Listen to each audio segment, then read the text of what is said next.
विद्येचं माहेरघर असलेल्या पुण्यात चाललंय तरी काय असा सवाल उपस्थित होतोय। कारण सावित्रीबाई फुले पुणे विद्यापीठातील मुलींच्या वसतिगृहात दारूच्या बाटल्या आणि सिगरेटची पाकिटे आढळून आलेत। एका विद्यार्थिनीनं या सर्व गैरप्रकारची माहिती वसतिगृह महिला अधिकारी यांच्याकडे वारंवार केली होती, परंतु संबंधित अधिकाऱ्यांनी कोणतीही कारवाई केली नाही। त्यानंतर आता संबंधित विद्यार्थ्यांनी प्रभारी कुलसचिव आणि कुलगुरू यांना पत्र लिहून हा सर्व घटनाक्रम सांगितलेला आहे। सगळ्यात महत्त्वाचं म्हणजे मुलींच्या वसतिगृह गेटवर बायोमेट्रिक उपकरणं आहेत। असं असताना देखील एवढ्या मोठ्या प्रमाणात दारू आणि इतर नशेच्या गोष्टी आत कशा आल्यात असा सवाल उपस्थित होतोय।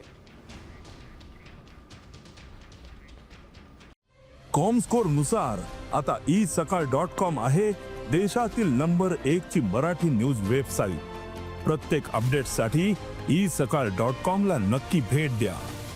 विद्येचं माहेरघर असलेल्या पुण्यात चाललंय तरी काय असा सवाल उपस्थित होतोय। कारण सावित्रीबाई फुले पुणे विद्यापीठातील मुलींच्या वसतिगृहात दारूच्या बाटल्या आणि सिगरेटची पाकिटे आढळून आलेत। एका विद्यार्थिनीनं या सर्व गैरप्रकारची माहिती वसतिगृह महिला अधिकारी यांच्याकडे वारंवार केली होती, परंतु संबंधित अधिकाऱ्यांनी कोणतीही कारवाई केली नाही। त्यानंतर आता संबंधित विद्यार्थ्यांनी प्रभारी कुलसचिव आणि कुलगुरू यांना पत्र लिहून हा सर्व घटनाक्रम सांगितलेला आहे। सगळ्यात महत्त्वाचं म्हणजे मुलींच्या वसतिगृह गेटवर बायोमेट्रिक उपकरणं आहेत। असं असताना देखील एवढ्या मोठ्या प्रमाणात दारू आणि इतर नशेच्या गोष्टी आत कशा आल्यात असा सवाल उपस्थित होतोय।